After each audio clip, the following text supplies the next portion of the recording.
Can everyone see the screen? All okay? Yep. Awesome, awesome. All right, so then let's get started. If you weren't in last week's session, we had a pretty cool rundown on Instagram, everything that Instagram has to offer, a lot of cool tips and tricks that I've come across in the past 10 years of being on social media every single day.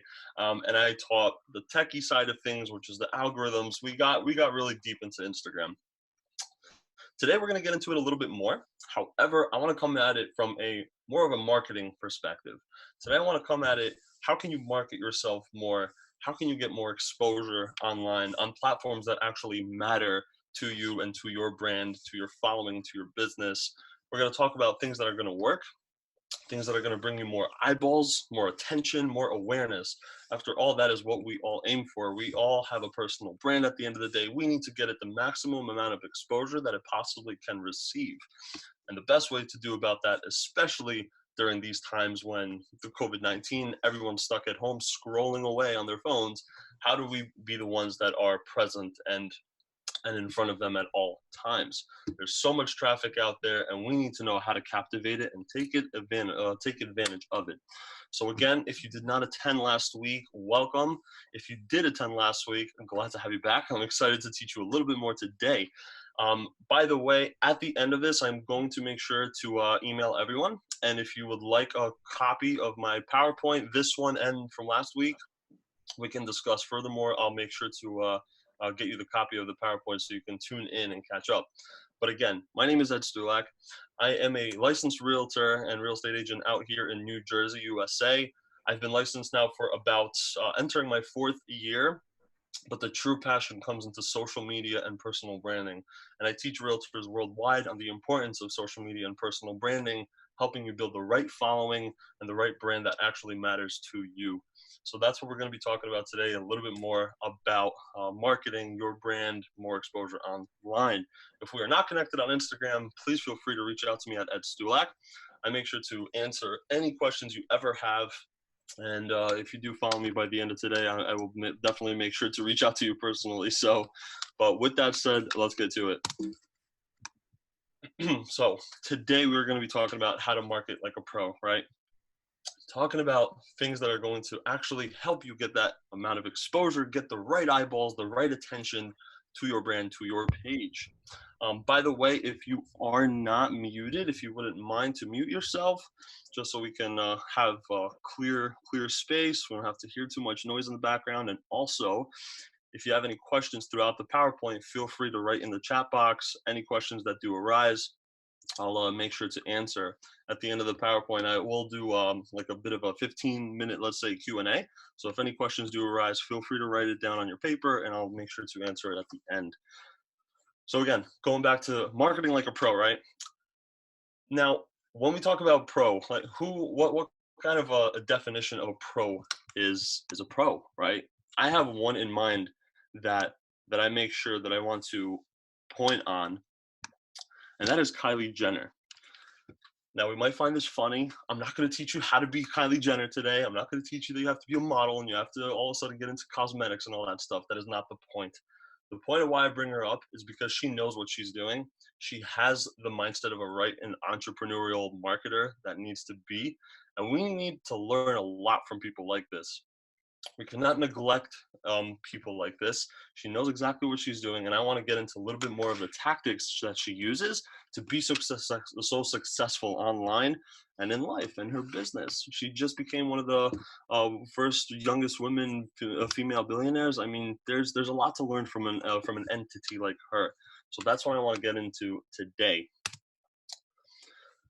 As we might know, people buy into people. We're in a people business, people to people business. We are constantly doing business with other people. We are not machines, though we might have automated machines like CRMs that run automatically for us, send out text messages, all stuff. But at the end of the day, we're connecting with another human being.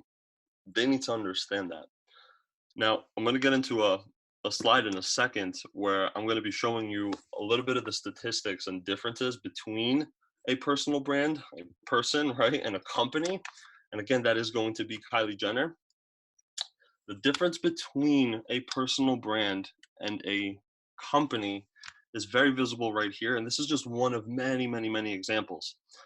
Kylie Jenner has a company called Kylie Cosmetics. She's selling makeup. All right. And again, these lessons that I'm going to be teaching you today specifically are things that we need to be taking away from other industries. And I don't want to just be touching on realtors and mortgage reps and, whatever it might be within the real estate field, because we can learn so much from them. But one thing that people don't ever think about is other industries and other fields that we can steal from. There are so many other fields and so many other people that are doing the right thing that we need to take from. And one of them is, again, Kylie Jenner, right? So going back to this, Kylie has a Kylie Cosmetics makeup line, cosmetics. From here, you can just see, these were one of my latest researches that I've done. Her company has 23 million followers versus her own personal brand having 165 million followers. The difference is enormous. This is just one of many examples, as I was mentioning before. We have Dr. Dre, we have Dr. Dre Beats, we have P Diddy and Ciroc Vodka, we have Kermit the Frog and the Muppets. I mean, there's so many examples like this. Elon Musk and Tesla, right? I can go on and on, but the point that I'm trying to drive to you today is that regardless of what company that you are working for, your voice, your brand stands out like a powerhouse. And if it doesn't, it needs to. People choose to work with you because they've heard and they've read your reviews. They've heard from their friends how you do business, how you run, how you're so organized and strategize, and how you make sure that you negotiate, and all these little variables that make your brand what it is. Same thing when it comes to your brand, the company that you work for. I work for Remax, right? I'm not going every single day waving my hands in the air saying I work for the best company in the world. Honestly, my own company is the best company in the world. I make sure that whoever I work for, at the end of the day, my name is attached to it. If I want to work for Sutton Group tomorrow, well, first thing, I'm going to have to get licensed in Canada. But second thing, I'm going to be working for another company. Regardless of where my name goes, my name is what people know. My name is what people go to and want to work with. So another cool example I'll give you, if anyone does follow NBA, which I don't, but this was one cool thing that I did keep track of, and that was LeBron James. LeBron James, one of the best basketball players that there is. From what I knew, LeBron James was playing for the Cleveland Cavaliers, right? So he was playing for another team. Many people were fans of him. Many people loved him, loved his playing, loved his skills, his strategies. And then all of a sudden, he made a hop to LA Lakers, another team, right? Nationwide. All of a sudden, he moved. So the people that were following LeBron James, did they stop following LeBron James just because he moved teams, just because he's not part of the Cleveland O anymore? So they're gonna stop following him? No, they loved him for who he was, how he acted on the court, off court, how he played. They loved him as a person. Again, this is a people-to-people business. People buy into people. People don't buy into companies. So how can you follow a person like that? And what can you learn from a person like that is the point that I'm trying to drive, is that you, your own self, you need to be your own Kylie Jenner within your own industry. You need to be your own LeBron James. You need to be that person that has a louder voice versus the company. So yes, you work for Sutton Group. Yes, there are people that work for, Douglas Elliman, Remax, Century 21, whatever it might be. At the end of the day, your voice is loud. When Elon Musk goes to announce his new Cybertruck, I don't really remember Tesla saying, hey, we have a new Cybertruck. We have a new truck for sale now. I remember everyone and their mothers talking about the Cybertruck and how that glass window broke during the presentation when Elon threw that metal ball out the window. I remember that because Elon talked about it. Elon was the one that actually threw that ball. Elon was the one that made such a big deal about it. And then other people started talking about it too. So that's the point, is that your personal brand needs to be the one that is loud.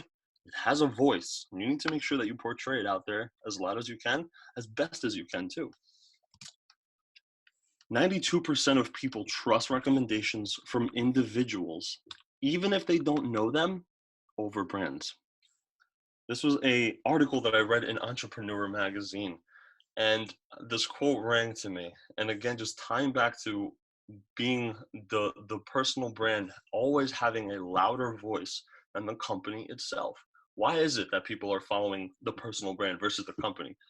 Why is it that you might have more followers on your personal page? Let's say it's on Instagram or Twitter or wherever you're at, right? I like Instagram. I'm talking about Instagram.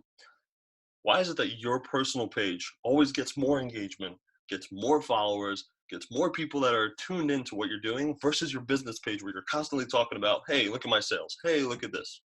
Under contract. This is for sale, and on and on. It's nice. I get it. Congratulations. You're amazing. You're the best realtor in the world. Everyone is. But why is it that your personal brand always speaks loudest? I speak with some of my students and they tell me the same thing. I don't even have to ask them.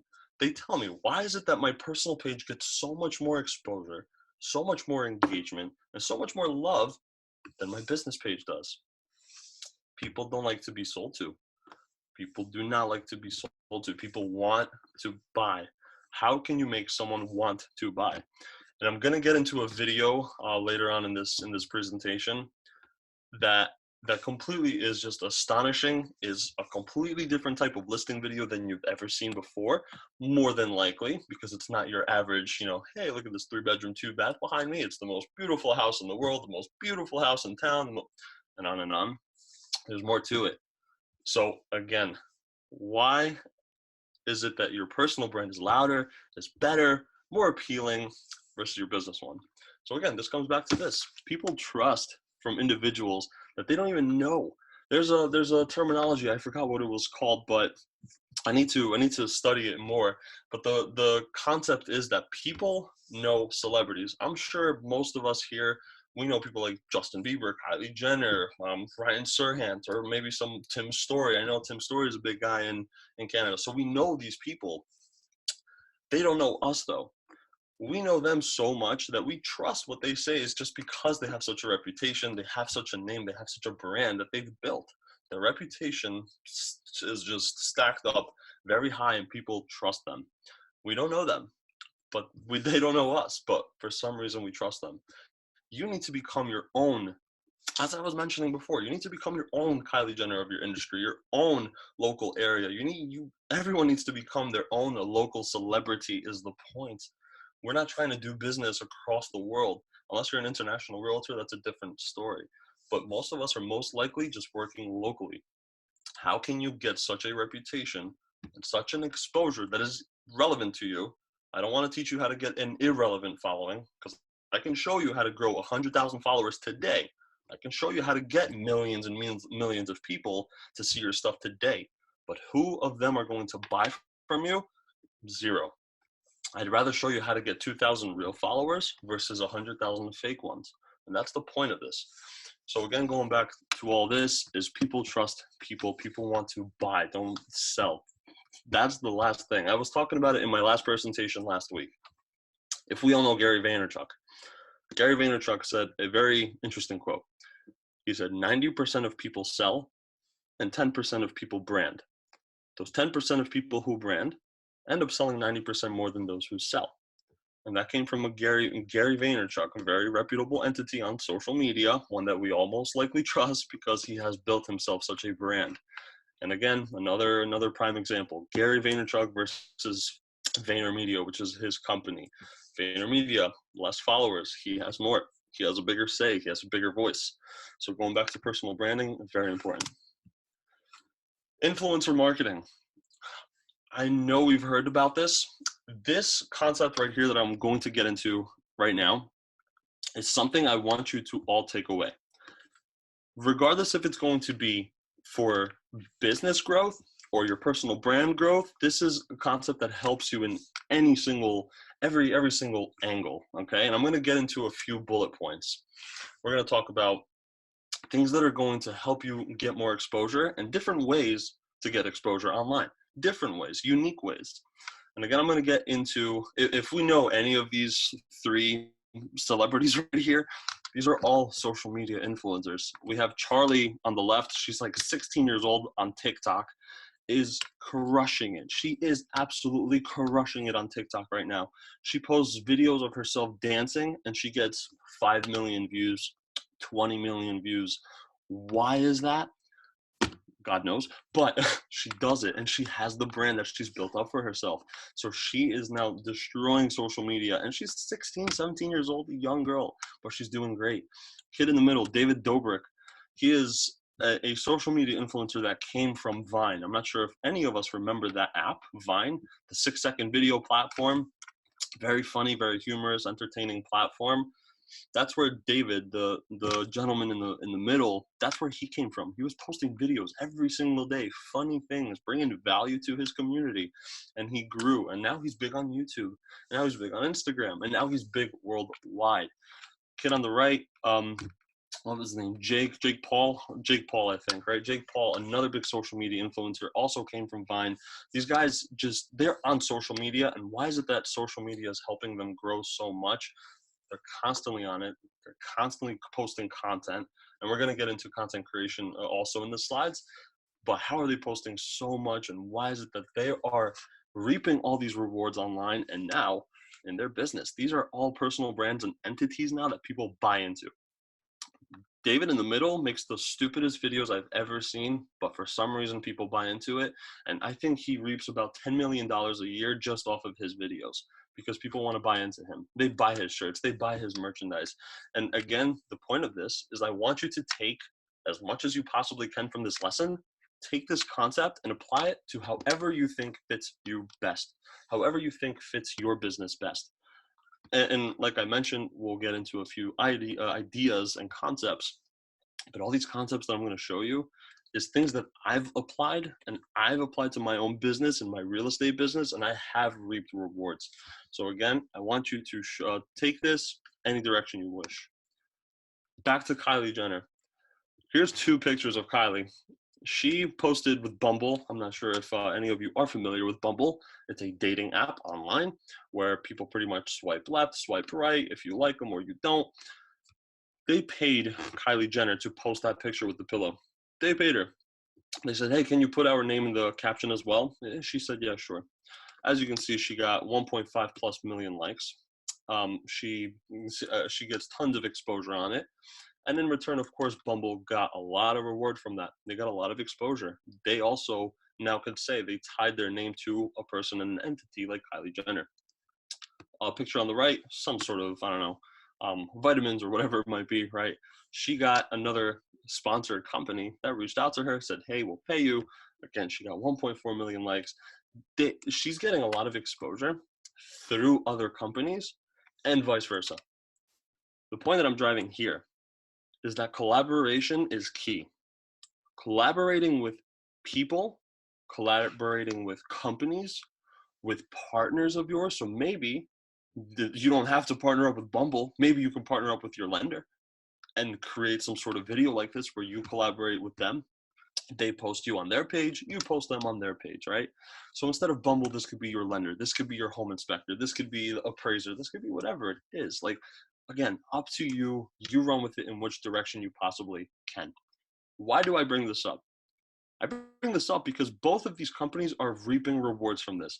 Both entities, both companies are getting exposure and getting traffic to both of their pages, which is exactly why they're looking for.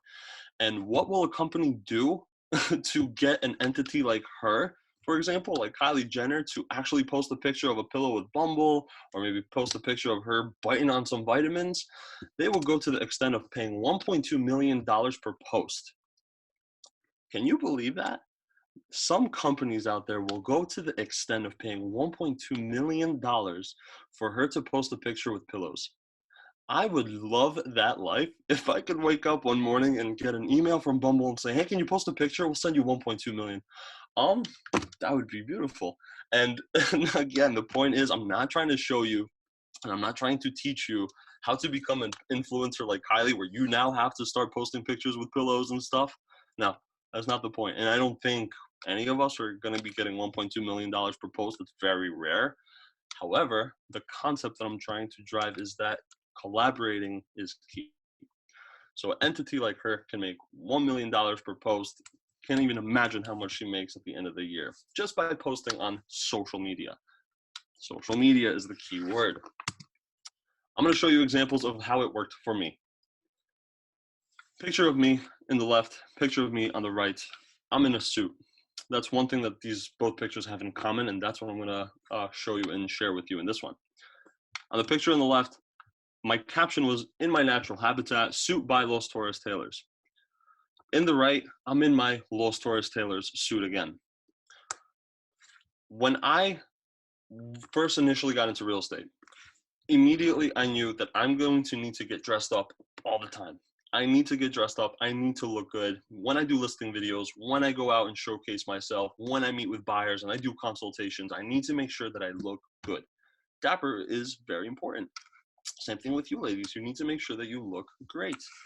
Now, I thought about it. I said, I don't want to waste any more money on going to my local store, getting a off the rack suit. It just costs way too much money and does not look good at all. So what did I do? I took that idea from Kylie.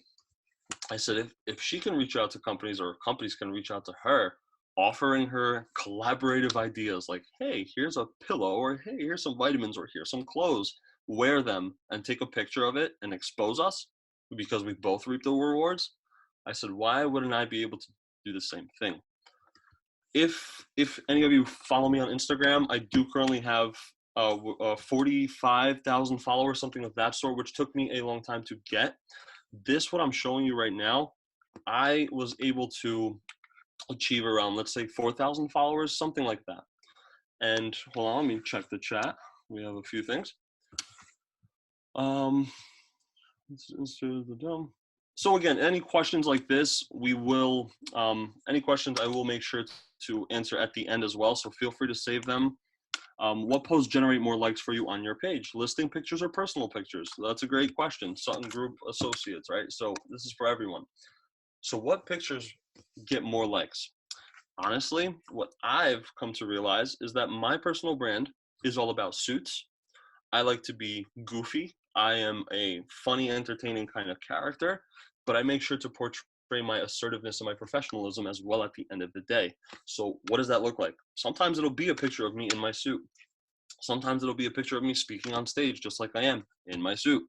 Sometimes it'll be with my family. The most that has so far generated me the most engagement and most likes have been me in my suits. But that's just because of the brand that I've instilled in myself and I have created, and also taught my following to understand that this is who I am. Everyone has a personal brand at the end of the day, whether you like it or you don't. Whatever your brand is about, you need to teach and narrate that at all times. Your following follows you for a reason. So give that reason to them at all times. Be consistent with your content, right? So if you're posting pictures with your family and your dog or your cat or your parrot, whatever you might have, people will eventually know you for that. If they don't like you and they don't like your content, they will simply unfollow you. If they love it and they want more of it, they will make sure to tell you. And just by them engaging with it at all times, you will understand that that's what your community wants. I was talking about that in the last presentation as well. Content is king, but community is key. That is the most important thing that you need to understand and comprehend. Your community is at all times there for you, and they are engaging with your stuff. So you need to give them a little bit of what they want, but at the same time, you need to inject what your brand is about. So what has worked for me, to wrap this up real quick, is that pictures that are more personal have worked for me best. My listing pictures, my listing presentation, my listing videos don't work as well. I think I generate maybe 1,000, 1,500, maybe something of that sort views on my listing videos. However, I do a video about me or my life or something of that sort, and injecting a little bit of my business into there. All of a sudden, I'm getting 4,000, 5,000 views. People like people, right? And again, going back to that, so people do like the personal touch. To conclude my answer, but going back to this, right? I really want you all to take this away, and gentlemen, please, by all means, take this. This has helped a lot of people. Ladies, take this and run with it in any direction you may as well. But going back to this, I knew that if Kylie can partner up with companies that will send her free merchandise, send her free clothing, send her whatever it might be, and on top of that, pay her to do it, why can't we do the same thing? We are all influencers at the end of the day. We really are, and I don't know if any of you know that, but you are influencing someone in your life. whether it's your kids, whether it's your spouse, whether it's your boyfriend, girlfriend, best friend, or family member, or a follower, you don't know, but you are influencing someone in a good way or a bad way. Most of us are probably in the good way. We wouldn't be in the real estate industry if we were portraying and influencing in the bad way. So this is the concept that I took out of this from Kylie, is that if she can go ahead and do that, then why can't I? So what did I do? I said that I needed suits. I want to look dapper. I want to look great. I want to make sure that when I take a picture, I am looking good. I'm feeling good. I showcase that my brand is about professionalism, and I make sure to showcase that I am professional at all times. Now, I reached out to this guy, this Los Torres Taylors, right? This young kid. He was 20 at the time, and I was just around 23. He reaches out to me. Okay, and he says, "Hey Ed, I see that you're in real estate. I'm a tailor. I want to create you a suit." I said, "You know what?" His name is Oscar. I said, "Oscar, amazing timing. This is exactly what I'm looking for." So we set up a meeting. We met in person. We got coffee. We're meeting. We're sitting, and all of a sudden he hits me with his prices. He says, "Yeah, so as a starter, I can do around 2,000. I can make you a suit for 3,000." Now, at the age of 23, I didn't even dream of that money to have just to spend on suits. So the first thing I said was no, but here's my counter offer. I said, what if you create me a suit for free? Okay. You create me that $3,000 suit for free. And instead of me paying you 3,000, wouldn't it be nice if if you gave me that suit for free? I wear it. I showcase it to my following online, which again, remember at the time was around 4,000, which is not a lot, but they were all relevant, right? The community is what matters. That's the key. I told them, if I take your suit and I put it on and I portray it to my following, wouldn't it be nicer if you generated, let's say 2-3 leads out of that you can potentially close at 3,000 each? Wouldn't $9,000 be better than 3,000? All of a sudden, that mindset, right? The collaboration came into play. He makes me suits now. I wear them. I expose him. The reason why I brought up this second picture is because I want to show you the power of how collaborating works. This second picture, this was a suit that he designed for me, I think maybe a month before this event that I had. This was in New Jersey, and I'm not sure if any of you know Ryan Serhant, but Ryan Serhant, he's on $1 Million Listing New York, a very reputable entity within the real estate industry, has over 1.5 million followers, big guy, and I'll talk about him later as well. Ryan Serhant, huge name. I had the pleasure of speaking on the same stage as Ryan Serhant. We spoke on the same event.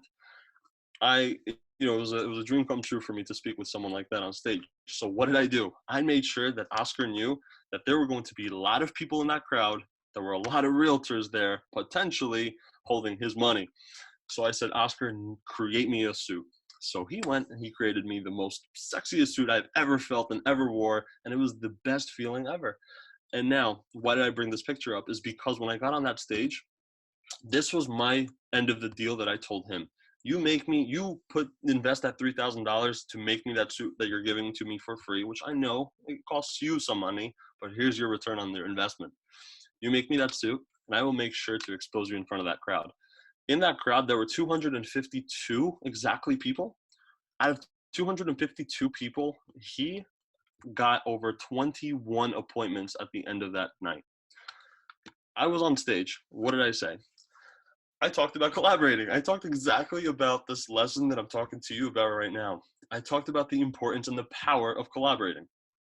I said the same story that I'm telling you, much simpler, much quicker, right? And I told them that, listen, this is Los Torres. He's actually sitting in the crowd. If you're interested in your suit, go ahead and go check him out. Go talk to him. He booked 21 appointments. How many of those did he close? I believe he closed about 6 of them. So again, was his ROI there? Absolutely it was. So why do I bring this all up is because I want you to take this concept and run with it in your own direction, as I mentioned earlier.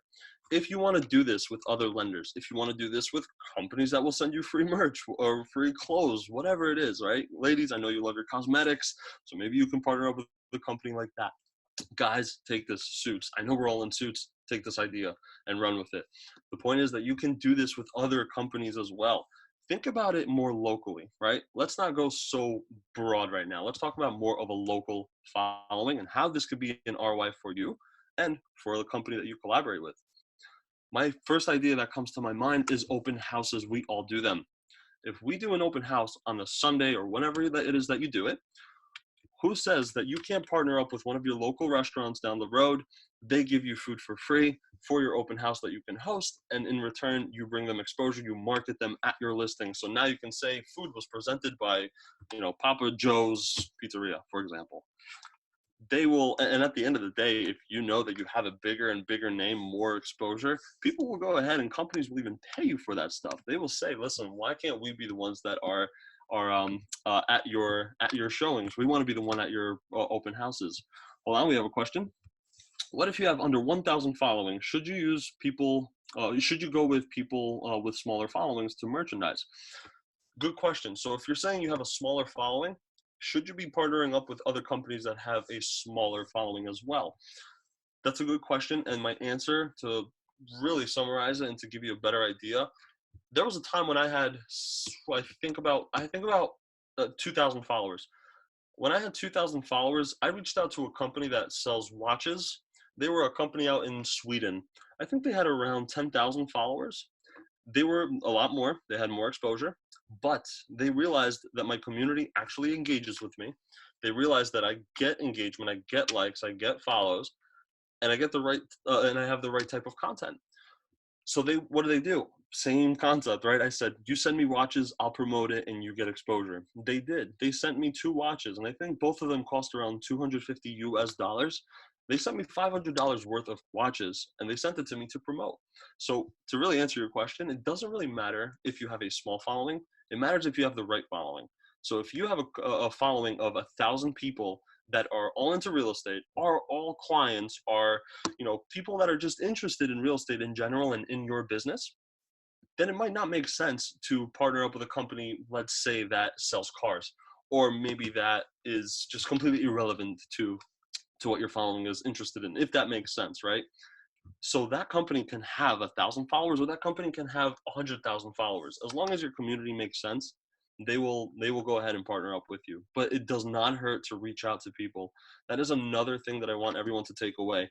Is do not ever hesitate to reach out to someone just because they have a big following, or maybe they are too good, or whatever it is. No, screw that. Reach out to them. It does not hurt you whatsoever. I can tell you thousands of stories where I've reached out to many, many people, big names, millions of followers, never thought I would ever get a response from, and I did, just because I reached out. So it doesn't hurt. Steve Q, you asked, how do you get those 4,000 followers? Well, that I talked about in my last presentation, which again, if you want to, I'll email you later on and you can get the copy of my last presentation. But I got into a lot of algorithms, tips and tricks, strategies that are going to help you get more engagement, more followers. And Steve, if you have any other questions, we can talk about it at the end of the this PowerPoint. So to wrap this slide up is that collaborating does work. We have another question, I think I saw. Chat bubble. How do I get to it? Can I get to it? Chat. May I have your email? Absolutely, yeah. So Steve, I'll send you the email later on. So going back to this. Okay. Which content formats do you find effective for influencer marketing? This was a poll done by BigCommerce.com. They wrapped up tons of stats and tons of influencers, tons of just your average users that are on social media, and they asked them, what formats of content are the best? Which ones do you engage with the most? Which ones do you see and are appealing to your eyes?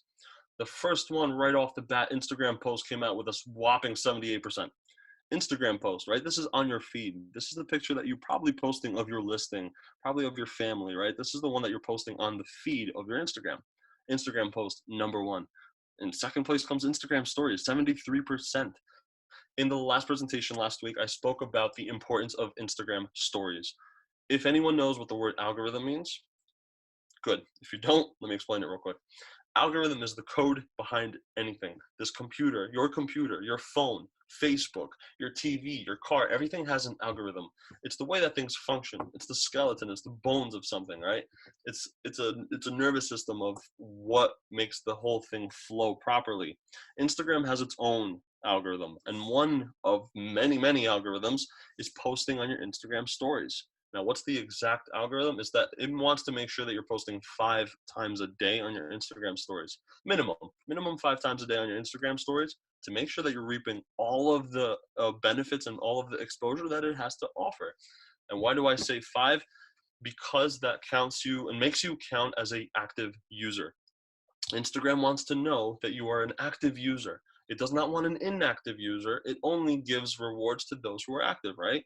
And the example that I gave last week, and I'll give it right now quickly, is that if you have a restaurant, you're a restaurant owner, and you get John that comes in every single day of the week and always orders the same meal, you know John is a loyal customer. You know John always comes into your restaurant, and you know that John is probably going to come in the next day. Why not give him a free meal? Give him that, hey, thank you, kind of sort of gratification and say, thank you for coming in so often.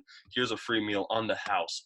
John is going to make sure to come in tomorrow and probably the next day and the next day. And he's going to love that. Instagram does the same concept. The more that it realizes that you are an active user, it's going to give you more exposure. More exposure, more brand awareness, right? More brand awareness. I don't have to continue that formula, but you understand it. So going back to these statistics real quick, is that Instagram Stories does super well as well, because it knows that other people are watching. It knows that people are tuning in into your stories and seeing your behind the scenes BTS footage, right? Behind the scenes footage. People want to know what you're doing in your daily life. One of the first slides of today's PowerPoint is people buy into people. Show them that you are a person. Don't show them that you're a machine. We're not machines. Some of us might be working 24 hours. I don't know how you do it, but we are people. People buy into people, and one of the best ways to buy into people is seeing their life, seeing their behind the scenes. We have another chat. Let me open that up real quick. Can I get both of your presentations? Absolutely, Herb. I will make sure to email everyone at the end of the class, and I'll make sure to send out copies. D, I started following you. I was here last week, but never received the presentation. Please no worries, I will send. And difference between post and story. So the difference, Jim, you're asking, what's the difference between a post and a story? On the post, you are posting a picture that is there for life until the point you want to delete it, right? So you can post a picture that is going to stay there. And when you go onto your Instagram profile, you'll see all your pictures on the bottom. So you'll see all the pictures that you've ever posted. Those are pictures that you probably want to post of your listings, probably of your family, your friends, your lifestyle, vacationing with family, whatever it is. Those are the types of pictures you want on your feed of your post, right? On the story, this is more right now. What's going on right now? I'm doing a class. I'm doing a Zoom class. It's 10 a.m. in the morning. I'm ready to learn something today. If you ain't learning, you ain't earning. Whatever it is, right? That's a post that is happening right now. A post on the Instagram, that's more of a long-term thing. So the story only lasts 24 hours. Keep that in mind as well. If you post an Instagram story, it only lasts 24 hours. And once the 24 hours is over, it disappears forever. So that's what the Instagram story and between the post, a little bit of a difference is. Many of us are saying we want the presentation. Again, I'll make sure to email everyone at the end of the class. So going to the next slide. I was mentioning that I'll bring up this this gentleman once again, right? Ryan Serhant. So two things I'll touch on this. Going back to the whole thing that we can learn from Kylie Jenner, a person like Kylie. She collaborates. She collaborates a lot. And there are many other influencers and many other entities, many other people that also collaborate. Another great way versus just reaching out to a company and saying, hey, give me your merch and I will promote it, or give me your cosmetics, give me your, I don't know, paintings or whatever it is, and I will promote it. Another way is to go about collaborating this way. This is one example of many. IG Live. You can do an Instagram Live. You can do a Facebook Live. You can do a Zoom interview if you want to. If any of you want to collaborate with, let's say, right, I gave a few examples. Host an IG Live with lenders, inspectors, videographers, photographers, insurance agents, local business owners. Why I bring these people up is because these are people that are relevant to your brand, to your business, more than likely, right? If you do an IG Live with a lender, for example, right, don't make it long. That's another thing. If you're going to do a live on Facebook or Instagram, people don't have time. Understand that. You don't have time. You barely have time to look at someone else's live. And if you do tune in, you want to make sure that you are either entertained, you're getting something out of it. Maybe it's a friend of yours, so you want to show support, but you don't have time. And that's the gut honest truth. You don't have time. So if you do tune into it, make sure you're providing value Make sure that you are actually giving something for the viewers to take away. Don't ever go into your live just to showcase me. Look at my listing. Look at my house. Honestly, no one cares. That is the God honest truth. No one cares. If you post something about what people can take away, so let's say it is a two bedroom, 3 bath, whatever it is, house that you're doing a live for, explain the home buying process. Explain why a first time home buyer needs this house. They need this house. This is the house for you. Are you a first time home buyer? Do you not know what the process is? Well, let me explain it to you. And then in the next 5 minutes, just explain the home buying process. Give a value to those people that want it. Your community wants it. We have a chat. Is there a way to combine platforms when you do a live, or can it only live on Instagram? Example, Facebook and Instagram at once. Do you tape your lives, and can you block people from asking questions, leaving comments during a live so it won't show on the screen? Good question.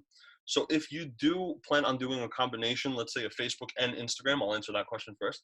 If you do plan on doing an Instagram and Facebook live at the same time, unfortunately, you do need two phones, or maybe a laptop and a phone. So maybe on the phone, you'll do an Instagram live. On the computer, you do a Facebook live. You can just set them up right next to each other, and you can go about it that way. One great example that you can take away from is Gary Vaynerchuk. Gary Vaynerchuk is now doing these 9 a.m. Tea with Gary, where he has his Instagram live, he has his TikTok live, he has YouTube live, he has Facebook live, he has Twitch live, or whatever it is. If you saw his setup, he has like 5 different cameras around him, all on tripods, all ready to go, all shooting him, and all from different angles. But he's interviewing one person, right? Whatever that platform may be on, he's interviewing one person. So other platforms are also getting it. Do we all have 5 phones or 5 laptops? Not necessarily. You don't have to go to that extent where you have to post up and, get all creative like that. Work with what you have. So if you want to, personally, I've never done Facebook Live and Instagram Live at the same time.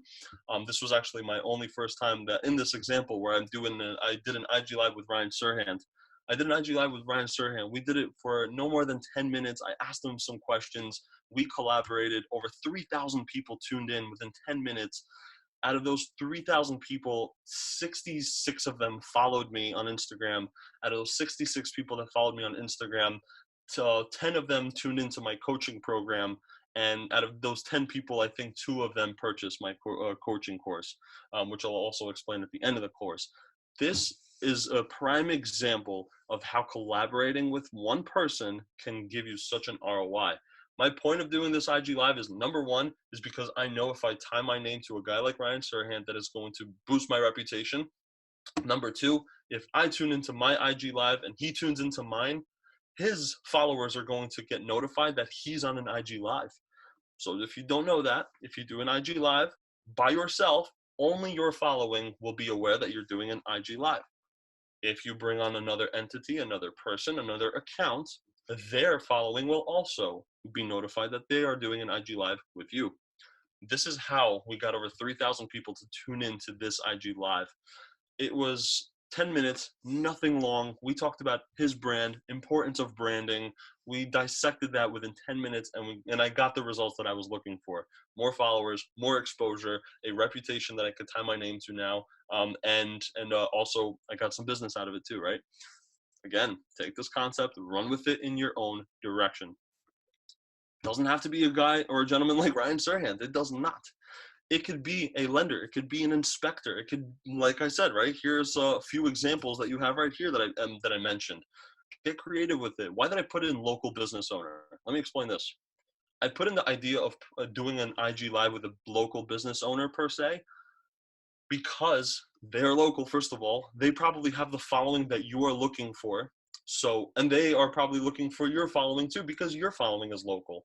They want people that come into their business. You want people that come into their business to come into your business. So if you do an IG Live with a local business owner, let's just say, right, Papa John's Pizzeria, we'll go with that again.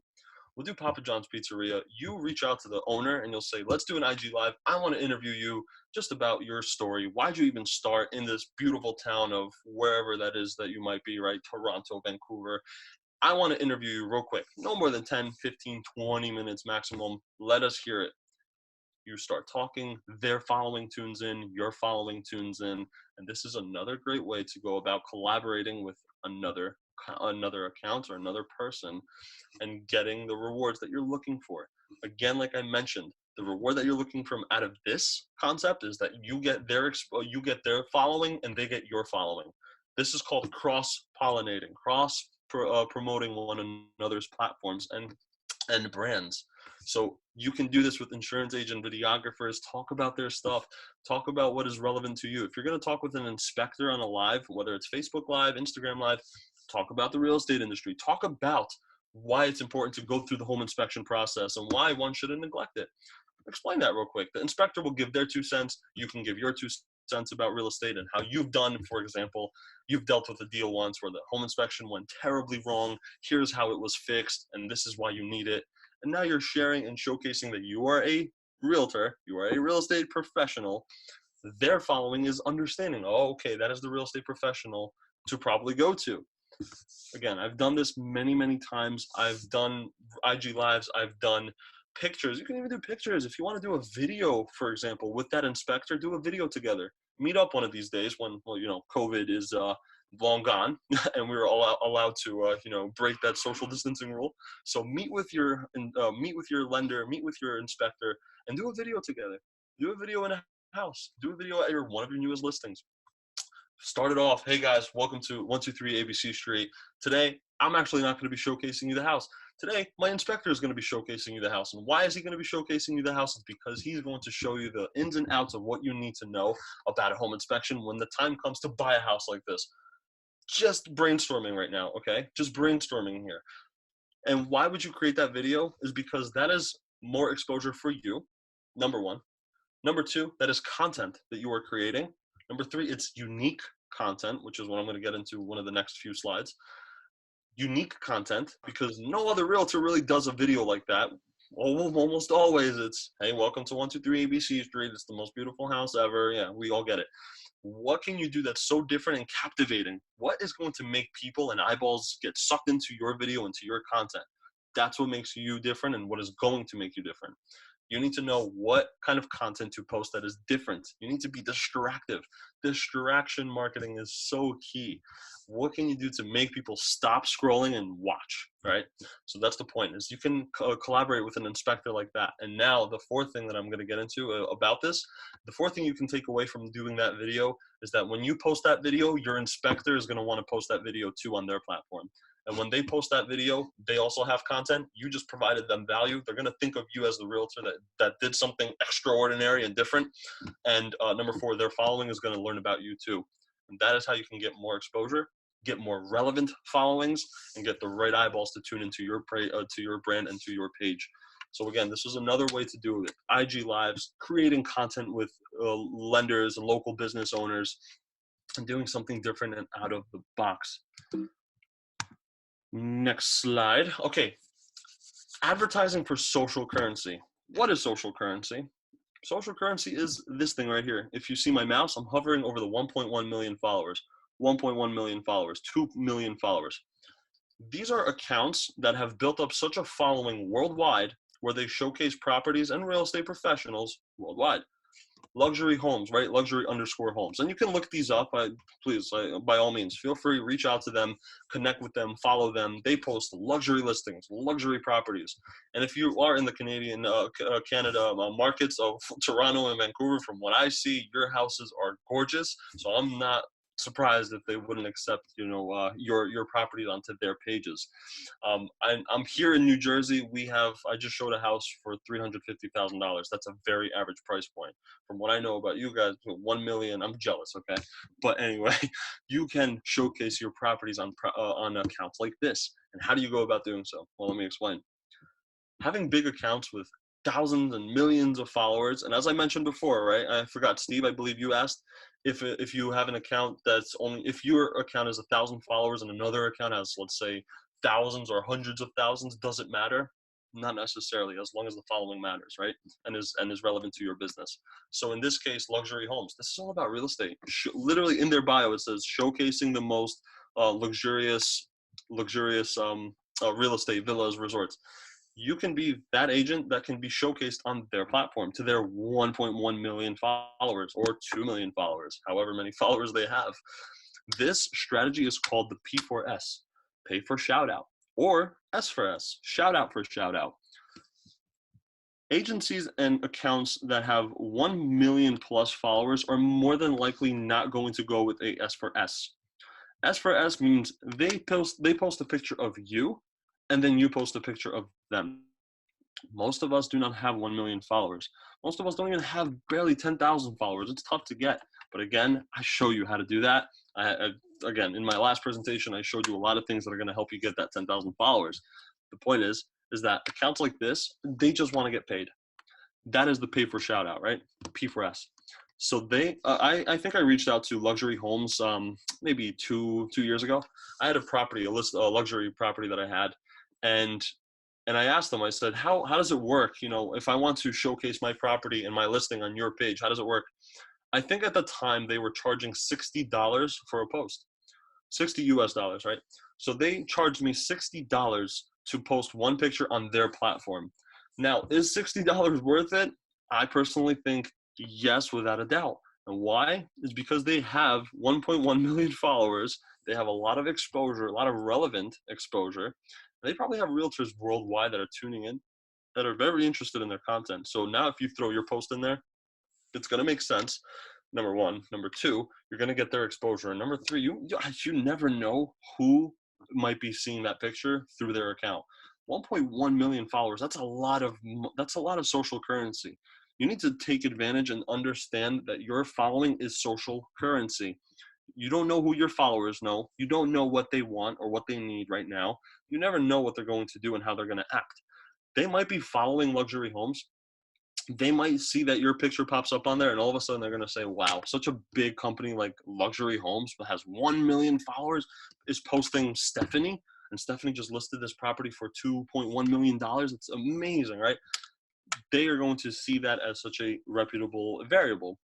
If a company like that is or an account like that is posting Stephanie's pictures, that must mean something. Stephanie paid $60 for that, but she probably got so many followers from that, number one. Number two, she probably got some, relevant people that were interested in her market, let's just say. And number three, she got to showcase her own brand to so many people that never probably knew about her. So this is another strategy that I wanted to show to you today, is that there are other ways to go about getting more followers. So, someone asked me before, how did I get to 4,000 followers? At that time, this was about 6 years ago. I had about 2,000 followers. And these were all friends of mine. I was big into hockey, so I played hockey for a long time.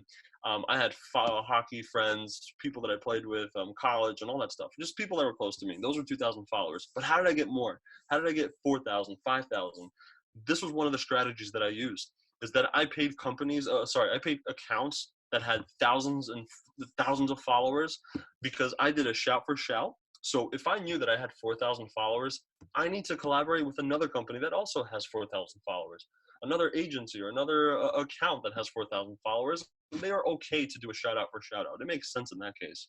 But if I reached out to a company that had 60,000 followers, or 100,000, 500,000, they are not going to want to do a shout for shout. They just want to get paid. They just want to say, give me the money, I'll promote you on my page, and we'll call it a day. And they'll post you. And that was one of my biggest strategies that I did that I applied to my business and my account that helped me get so much exposure as well. I reached out to a fashion company. I posted suits, right? So that was relevant. I posted on a house company, and all that stuff got me exposure, got me more followers, got me more leads even, per se. I had a lead that reached out to me once because she saw my picture pop up on one of these accounts that she was just following for inspiration on her house. So again, this was just another way to go about it. So let me answer the chat. I saw that we had a few people that reached out. Let's see that real quick before we get into the next slide, which is going to be a fun one. Let's see. Some of these ability questions can be looked up on YouTube. Yep, absolutely. Oh, a lot of questions. How do you do an Instagram live with another person? So again, all these, if you do have any other like personal questions that I can help you answer, feel free to reach out to me at Ed Stulak. Bottom left-hand corner of this presentation is my Instagram. Feel free, reach out to me. I do my absolute best to respond. respond, I'll probably send you a video response. I'm very personable. I don't want to ever leave you in the dark. So make sure to reach out to me on Instagram. Let's see. Yesterday was successful. Q&A with 2 realtors. Awesome. Lots of engagement. Great. Just got disconnected on the phone while you were speaking with ads for social currency. Also, I could not get audio. That is why I had to call long distance. Interesting. Shyam, there will be a presentation. I can send it to you as well at the end. So you can go ahead. And I'm sure Brooke is, I believe, recording this. I'm not sure, but there should be a link to that so you can get access to this once again. Jim said, I'm starting to use Instagram, not on Twitter yet. Advantage between the two. Cool. Good question. Differences between all the platforms, and actually that is a slide that I left for one of the last slides, is the social media platforms that you should be on. So I'll get into that later, but I'll definitely answer your question, Jim. All right, cool. So let's move on. So this was the part of collaborating. I want you to take this, run with it in any direction that you possibly can, whether you're doing paid for shout outs, right? Doing social currency advertising for social currency, or you're collaborating with someone on doing it live on Instagram, Facebook, maybe doing a video with them, right? Get creative and see how you can get outside the box. All right, now I'm going to show you one of the most interesting listing videos that I've personally ever seen. Give me 3 minutes of your time, and I promise you are going to take something out of this that you can implement into your own listing videos. So let me tune in. Let me check it out. This is the story of a man named Fred. Fred is doing his normal pre-bed routine. He is stretching. All right. Can everyone hear it? Let's see. Is paused. Let's see. Can everyone see this? Give me a thumbs up in the chat if you can see this. Or give me a yes. Yes? Okay, great. Can everyone hear it? Can everyone hear it is the question. Because it said it paused for some reason. Perfect. Then let me get into it. This is the story of a man named Fred. Fred is doing his normal pre-bed routine. He is stretching, he's stalking his ex online, and he's checking his lottery numbers. It's just an average night, except tonight, Fred finds out that he just won the lottery.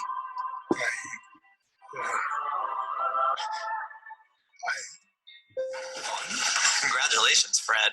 And what's the first thing that Fred does with the money? Does he buy a nice apartment? No. He buys a f***ing incredible apartment. And this apartment is so f***ing extravagant that it takes up the whole floor of the building, and the elevator opens up right into it.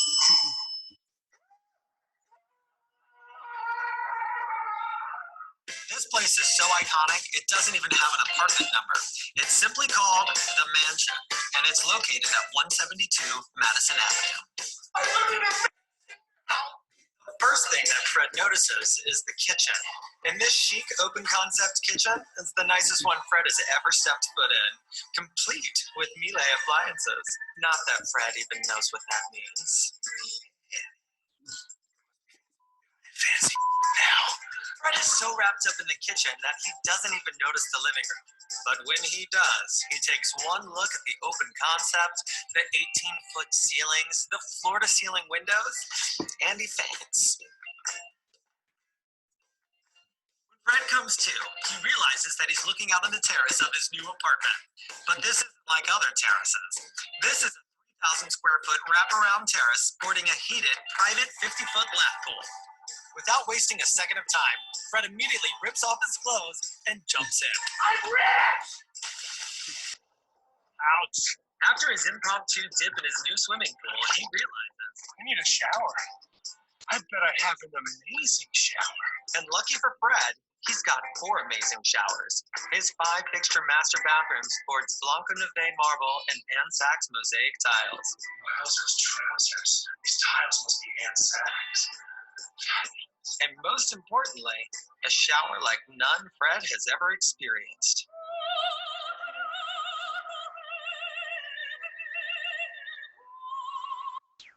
Exhausted from the emotions of the day, Fred is in dire need of a nap. I feel like I can use a nap. This bed is amazing. This bed's for children. This isn't a bed, but it could be.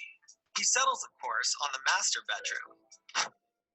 Just as he is starting to drift off to sleep, he realizes that he isn't alone in the bed. He is in bed with the woman of his dreams. You want to watch sports and eat fried chicken? Perfect. The woman gently leans over and licks his face. What? Wait, that's weird. Stop licking me, woman, he thinks. And that's when Fred wakes up. That's right, he was dreaming. It wasn't real. He fell asleep watching a listing video. This listing video. That's right, this is a listing video. Fred was dreaming, but this apartment is totally real, and it could be totally real for you. Call me today to schedule your appointment. Oh,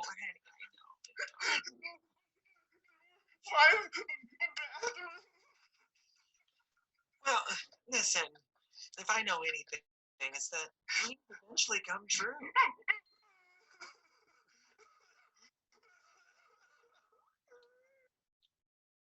So that is the video I needed to show you. Let's see where we at. Let me get out of this. Okay, give me a thumbs up. Did you think that was good? What did you think? I need to hear feedback because that was great, right? Unbelievable, different, unique.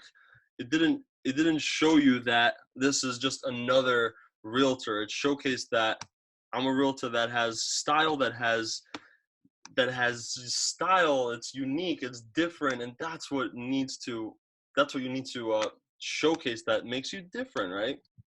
All right, going back to this. Still getting chats. I love it. I love it. That was very engaging. Absolutely. So when it comes to this, that's his brand. That's what his brand is about. Is that he's not going to just show you another property that is listed for whatever it is price wise, right? He wants to show you that this is captivating, engaging, fun. I'm sure that some of us laughed like 15 times in this. I know I did. And I think I've watched this video now about 20 times. I've watched it all the time and not once do I get bored of it. But why do I keep watching it? It's entertaining. He's talking about the house. He's not just bringing it up as another property, and that's what's different about him. And I want you to check that out. His name is Tyler Whitman. He's on Instagram as well. Feel free to check his stuff out. He is actually on $1 Million Listing New York. So you don't need a fancy luxury listing like this to do something like this. You work with what you have. You can do any type of video content, but take this idea, and that is the next slide that I want to get into. One of my favorite quotes of all times is good artists copy and great artists steal. Good artists copy and great artists steal. Pablo Picasso. If any of you knew or you didn't know, Pablo Picasso didn't actually come up with his own style of art. Pablo Picasso actually stole this artwork from another artist. He took it and he ran with it. And why did Pablo Picasso excel? Why was Pablo's name so vivid and so strong and powerhousing nowadays? It's because he has a brand. Pablo Picasso has a huge brand. Pablo's artwork can go anywhere from $100 all the way up to millions of dollars, right, for his artwork. That other artist, not so much. I don't even know the other artist's name, to be honest with you. But the point of this one is that Pablo Picasso took this and ran with it in his own direction. That's what I want you to do too. Take Tyler Whitman's video, for example, and run with it in your own direction. Take Kylie Jenner's picture or collaborative idea and run with it in your own direction. Take my ideas. Guys, go and start working with tailors that are around your area. Stop paying for suits. I don't have $3,000 for a suit every time I pay for it. I work with a guy like that. Why wouldn't you want to do the same thing? Run with it in your own direction is the point. Good artists copy, great artists steal. If you're ever running into an issue where you cannot create content, it's Thursday afternoon, you need to post something because you haven't posted something on social media in the past 2-3 weeks. Number one, that's a problem. Number two, you gotta, if you can't think of anything, then go and steal that idea from someone else. So if you have to, go on people's websites, go on people's accounts, go on people's content that they post and do Tyler Whitman's video, for example, right? Take ideas. And here are some ideas and some accounts that I steal from, that I personally go in on a daily basis and I look at something, right? The first one, Ryan Serhant. Ryan Serhant is a family man. The first picture that he has up there is of his wife and his daughter. He's a family man, but at the same time, he makes sure that he's always advertising his properties that he's selling. He's always showcasing his business. He's always showcasing his personal brand at all times. If you know Ryan Serhant, he is a family man. He is a real estate agent. He's on Bravo TV on Million Dollar Listing New York, and this is what his brand is about. One of the best realtors in the world, has a tons knowledge to offer. The second guy, Arjun Mortgage, one of my very close friends that I've got the pleasure of connecting with over the past 2 years. He does mortgages, as you can tell by his username, right? He works in San Francisco, in California. Arjun is a great person to connect with. Huge following. I taught him a lot about how to build up a following, same like I'm showing to you. He was one of my earlier students, and he has definitely crushed it online. I steal ideas from him all the time. He has a nice bio. He has great content, very symmetrical, very thematic with his colors that he's always using, right? So if Sutton Group is red, if that's what your brand is about, then use red at all times if you can in your content. Maybe it's the font that you use. Maybe it's the logos and whatever it is, but keep it symmetrical, keep it thematic, keep it consistent. So that is Arjun Mortgage, very good person. Feel free to follow him, steal ideas from you. If anyone here is a lender, he's a great person to go off of. Dr. Rubenstein. I don't know this guy. I don't know who he is, but I've been stealing content from him since day one. He's a doctor, first of all, not in my industry, nowhere near my field of what I'm interested in. But quick side note, I did go and study pre-dentistry in college, failed that miserably. So no longer for me. I stuck to business.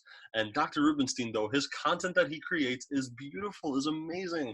He's showcasing his business. He's showcasing his environment at the office that he always does. So maybe for Sutton Group, this can be a good piece of content to steal from a guy like this, is because he is showcasing his environment at the office. He has several videos. If you can see here, the top right one, he's dancing, and the top middle left one, he's dancing, and the right one, he's showcasing his clients and his employees that work at the office. He has one cool video where he did an entire video. I think it was about 45 seconds long. He did a video of some cool music in the background. He entered the office in his nice, white blazer and his suit. He comes inside and he starts doing handshakes with every single employee that is in his office. He has a personal handshake with every single employee. He does a cool handshake and moves on to the next one. Does a cool handshake with the girl, moves on to the next one. Goes with the secretary, and on and on and on. And what does he show in that video? That he is a doctor, he is a dentist, he has it's an awesome environment. People are friendly. People are vibing with him. People are loving it. And that is what he's posting. He not once in the video did he say, I'm a dentist. Use me. If you're thinking about getting your teeth fixed, use me today. Not once. In the video, he said he did indirect marketing. That is another concept that many of us need to take, is indirect marketing is one of the best ways to go about marketing. Sell without selling. And that's what he did. He posted a video of doing the handshakes in the office, showcasing all his employees, loving the environment. I'm seeing clients walking in and out, just getting their teeth brushed or whatever it is. They're walking out with a smile. He didn't have to sell to me that I need to use him as a dentist. Not once did he talk about his services. That's all he did.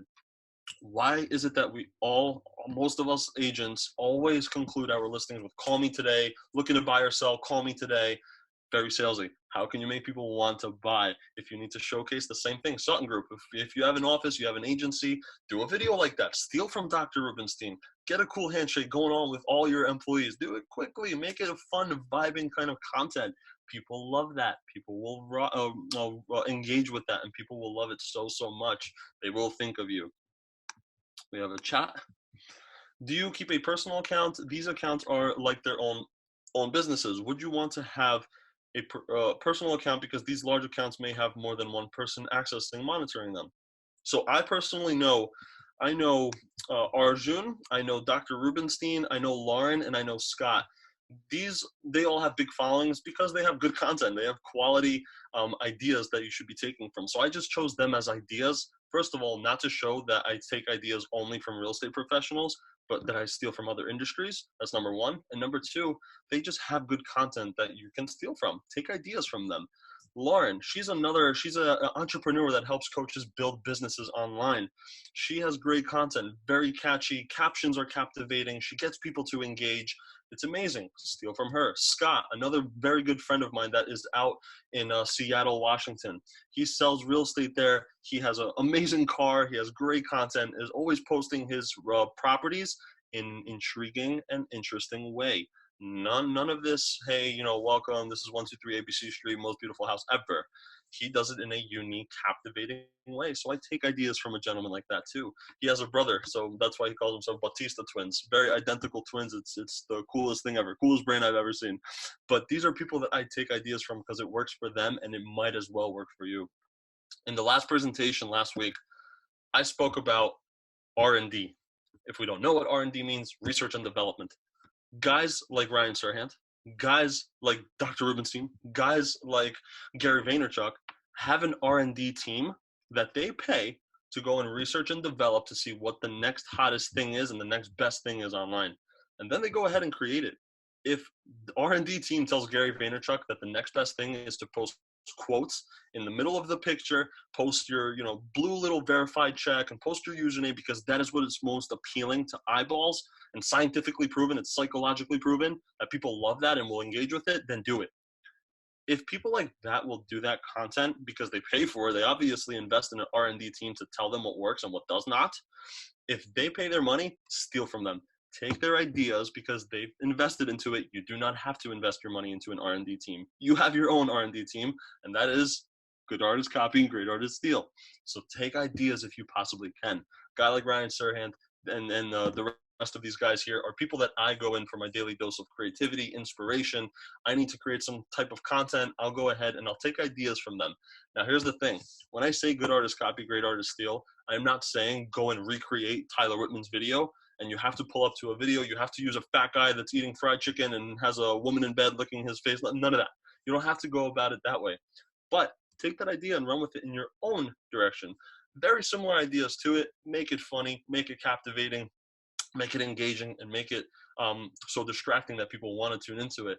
You just got to find your own ingredients to make your own recipe. So here are the 5 accounts that I usually go off of. I stir up all this type of content and all these ideas into a mixing pot, and then I recreate my own type of idea that is my own.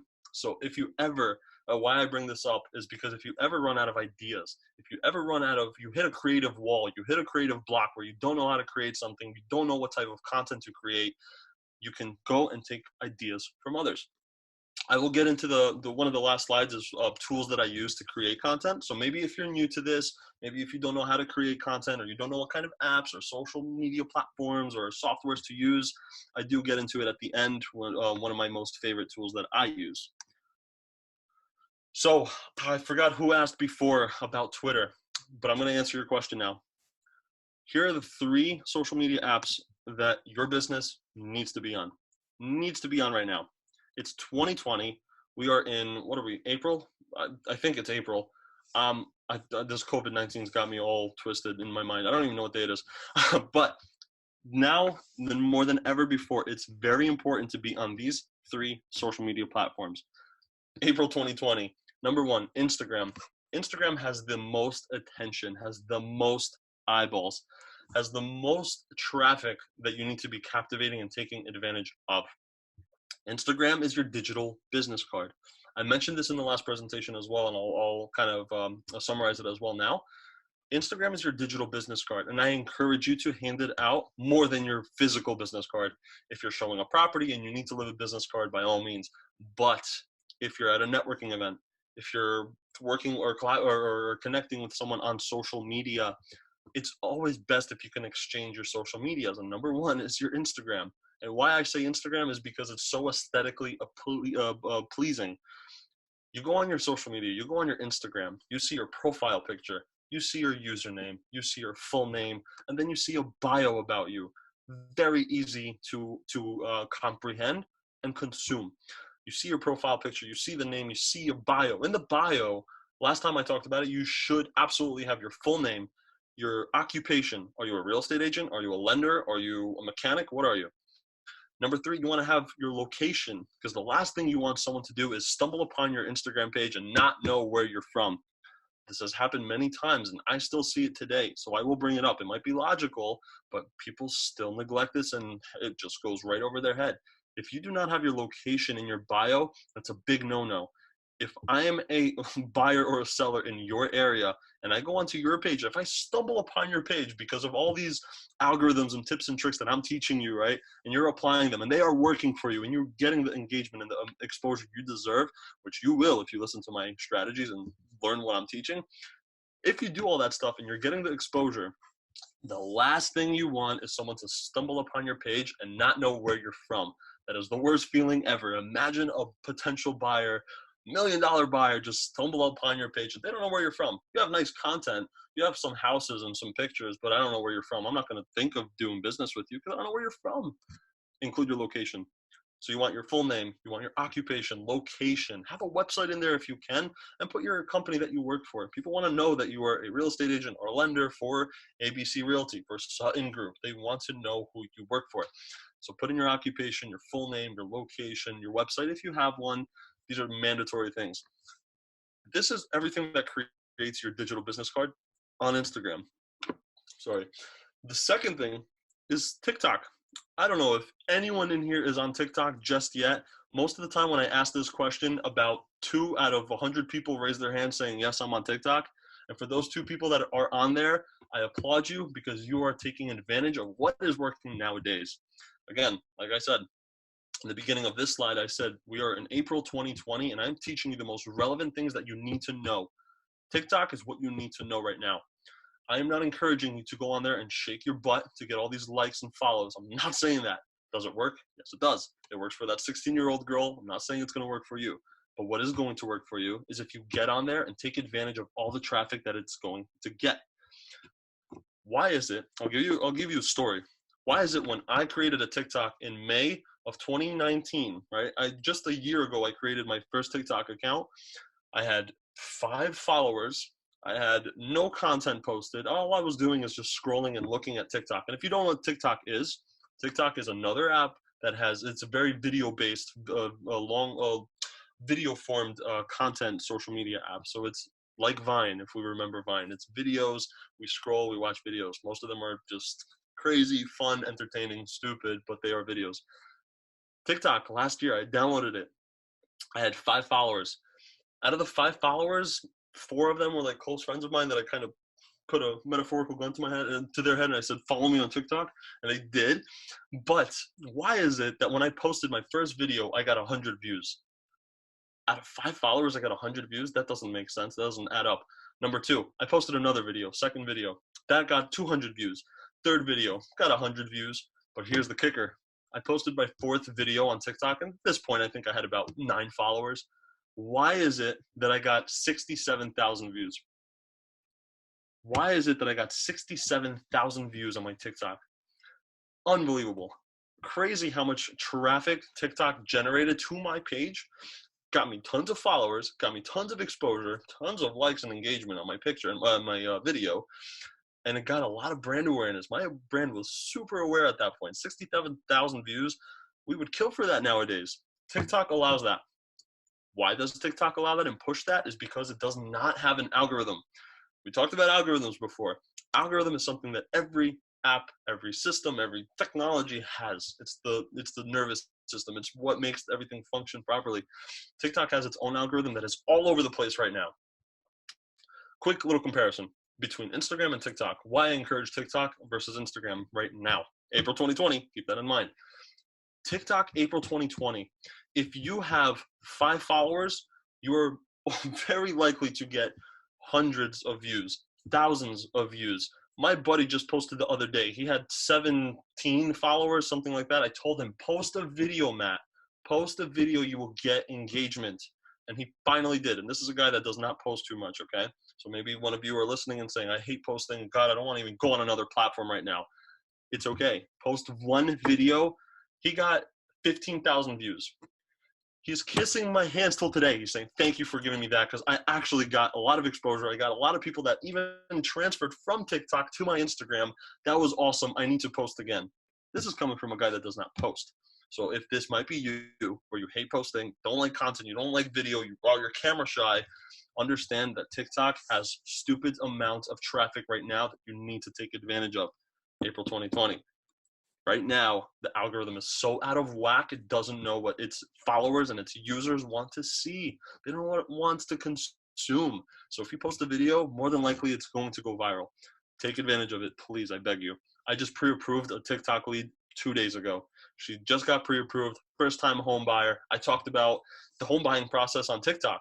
Maybe that's going to be a question one of you have, is what kind of content do I actually post on TikTok? We have a chat.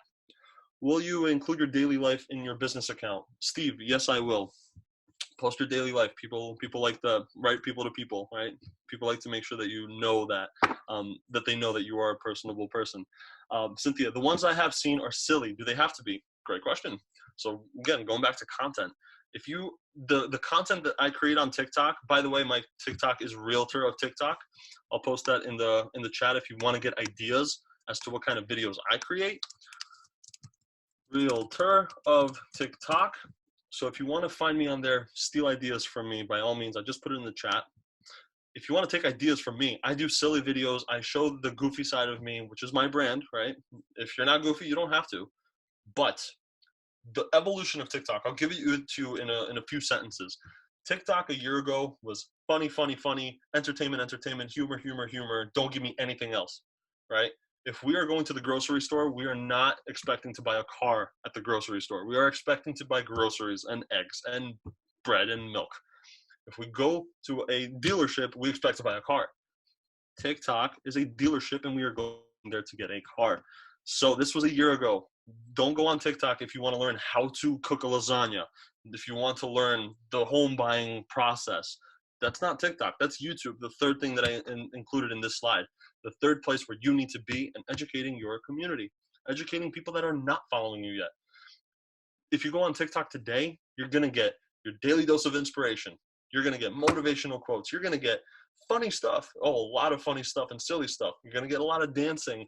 You'll get some how-to videos as well, right? That's the number one thing that is searched on YouTube, if you do not know, in this world, is how to, whatever that you fill in the blank, right? How to cook something, how to fix a stove, how to buy a house, how to sell a house.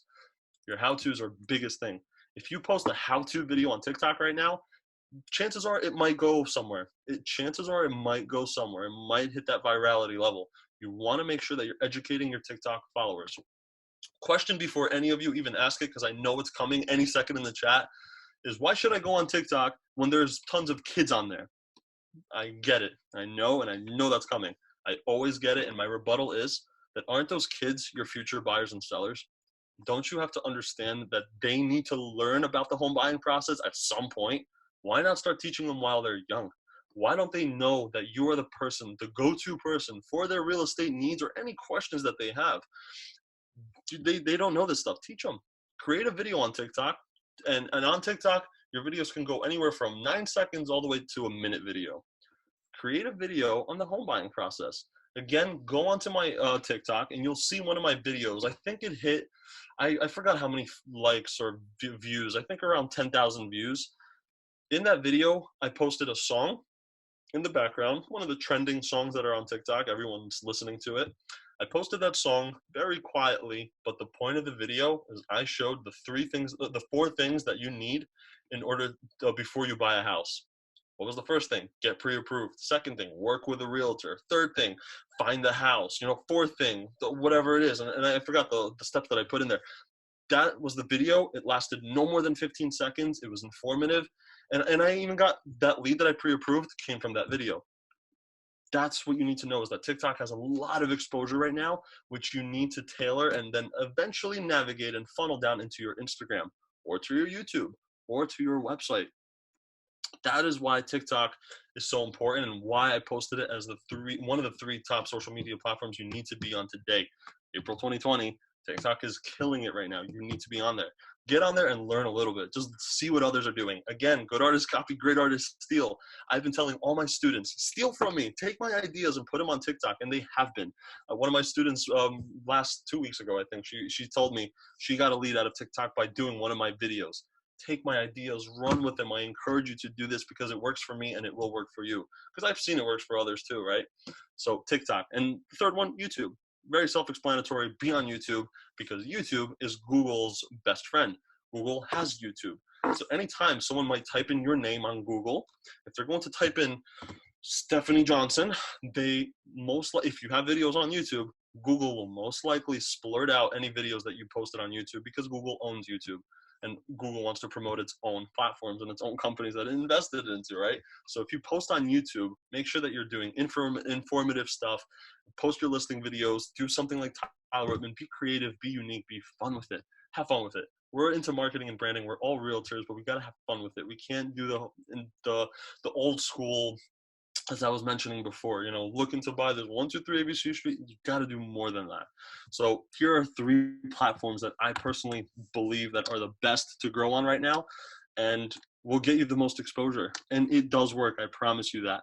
Another little story that I'll tell you, I said it last week. I'll say it right now for the newbies that are here. I had once a kid that reached out to me on Instagram. He was 13 years old. He reached out to me and said, "Hey Ed, love your stuff." I could have easily ignored that message. I could have easily just said, nothing. I could have said nothing. And I didn't have to engage with him, but I chose to. And that was, again, another point that I mentioned last week is it's important to engage with your following. So he engaged, I engaged back. He engaged, I engaged back again.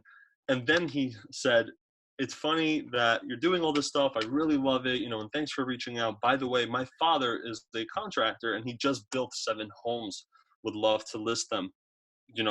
That wouldn't have come if I didn't engage. And that was a 13-year-old kid. The point of why I bring this up is that because you never know who knows who. So if your video ever hits even a 15-year-old kid, you don't know. Maybe his parents are selling houses. Maybe their parents are in need of a house. Whatever it might be, you don't know. So take advantage of it. Get all the exposure that you possibly can because it is crucial to you, to your brand, to your business. Before I get to the last slide, one of my favorite slides, the most lead generating slide ever, I want to introduce you real quick to my online course, IGRE, In the Gram for Real Estate. If you want to work with me, if you want to go into more depth about Instagram, personal branding, feel free to reach out to me at Ed Stulak, or feel free to go to igrecoaching.com, learn more about my online course. So much more in there, times 10 of everything that I've talked about in the past 2 weeks. So if you want more questions, feel free. I'll send this copy of the presentation to you later on. You can click on Get Started. Feel free to reach out, check it out. And of course, I'm giving you guys a 20% discount code for sticking here, being with me, having fun with me. So I love it. Anyway, that's IGRE. If you have any questions, let me know. The last slide I'm going to get into, and I got into it last week, for the newbies that are here, I'm going to refresh you. I'm going to give you this lead generating idea right here. For the people that did attend last week, you've known this, but it's going to be a refresher for you. Follow farming. Many of us know what farming is. We're sending out mailers. We're sending out postcards. We're sending out whatever it is to doors, door knocking. We're farming areas. I want you to farm areas online. I want you to follow farm. Follow farming is a concept that I came up with about 4 years ago when I initially started applying this concept, this lead generating strategy. It has generated me over $10 million in sales, and I put $0 into it, not 1 penny. This is all free, all organic. What I'm going to teach you, apply it. I promise you, you will get the results you're looking for. Even if you get 1 lead that you convert, this will be so worth it, so worth it. So what it does cost you is some time though. And I know we all have time right now during this lockdown, this quarantine. So stick with me. Follow farming. What is follow farming about? Let's get into it. Again, last week you saw this. If you did not, I'm going to refresh right now. So here's a 5-step process to follow farming. And again, if you have questions, reach out to me personally at the end. I want to make sure that we do a little bit of a Q&A. So any questions do arise, feel free to let me know and we'll go from there. But I'm going to wrap this up with the follow farming, right? So number 1, you want to go into the search page of Instagram. In the search page of Instagram, you're going to go ahead and see what you pretty much want to search for. So what do you want to search for? I encourage you to search for towns that you work in. If you're selling real estate in Ontario, in Vancouver, British Columbia, wherever you're at, you want to make sure that you're searching for those towns because that's most likely where you're going to be doing business. I mentioned also before, which I didn't really mention last week, this is another little stem off of this follow farming concept, lead generating strategy, is I want you to search local businesses. Let's use Papa John's. Papa John's Pizzeria, as I was mentioning as an example this whole time. Go to Papa John's Instagram if they have one, and you know that pizzeria is only in your town because obviously they have, let's say, 500 followers. If you're going to go onto their account, I want you to engage with their followers. But before I get into that, let me continue this. So we search the town. Let's say you're in Ontario, okay? You're going to go ahead and search Ontario. You're going to search Toronto, wherever you're at. And I want you to go into once you click it, you're going to get two options, okay? You're going to get top and you're going to get recent. The circle is supposed to be above a recent. I want you to go to the most recent pictures, okay? Why recent is because someone just recently posted using that hashtag. Hashtag is just another way to expose your content. It's another source to get more exposure. So if someone posts a picture of themselves in Toronto, they're going to put hashtag Toronto. And when you search hashtag Toronto, most likely that picture of them is going to be there because you're searching for it. So if we're going to go ahead and search, right, we're going to search Toronto. We're going to go top and recent. I want you to go to most recent because they recently just posted. You're going to get a ton of pictures of people posting in hashtag Toronto. What I want you to do is I want you to be judgmental. I want you to search and start engaging with people that look like they're residents, look like they actually live there. Their bio says that they live in Toronto. Their bio says that they're, for example, this woman, Antoinette Element. I used her as an example. She was in physical training. That was her bio. And I think in her bio, it also said that she's in Toronto, okay? So immediately I thought she's a resident. She looks like she's in her, let's say, late 20s, 30s, and she looks like she's slowly starting to now get into this physical training realm. Nowhere near my industry, but she looks like she's a resident. So what am I going to do? What you're going to do is you're going to go onto her profile. You're going to go ahead and like 3 of her pictures, just 3, any pictures, whatever pictures you want to like 3 of them. If you can find a picture that you can relate to, I highly encourage you to choose that one. If you can relate to it, if you're into physical training, you're into the gym, you like working out, good, God bless. Click on that picture of her working out, like it. 4th step, what I want you to do is I want you to comment on it.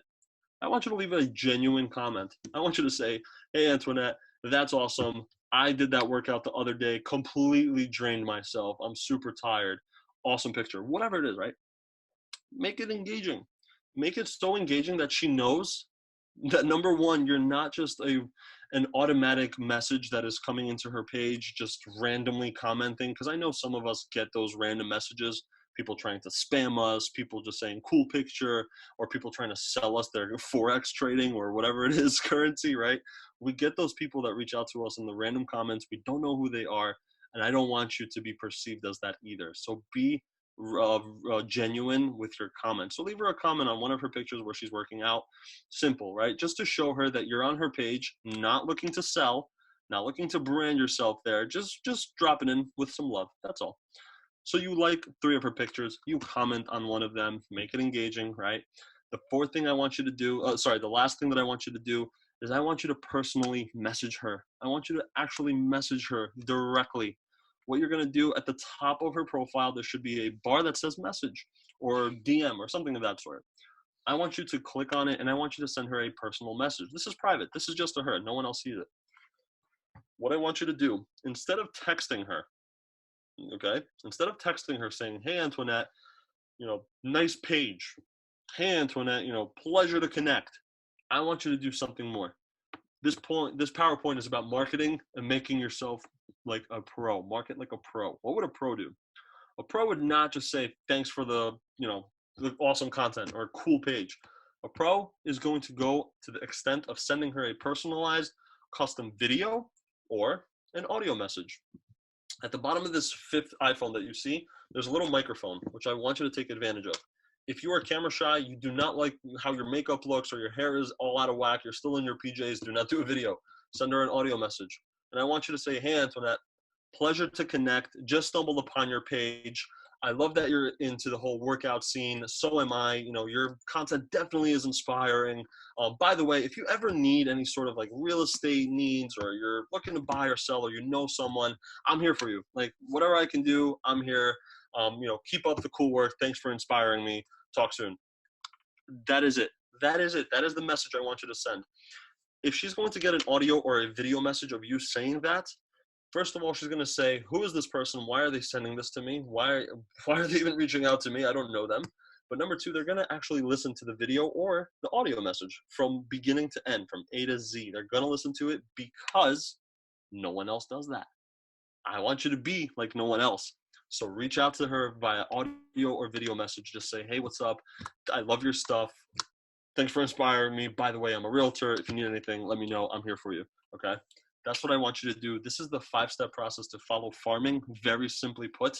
And again, I do go more into depth about this in my online course. Things that you need to do, more elements, more variables that make this even more empowering and make you different.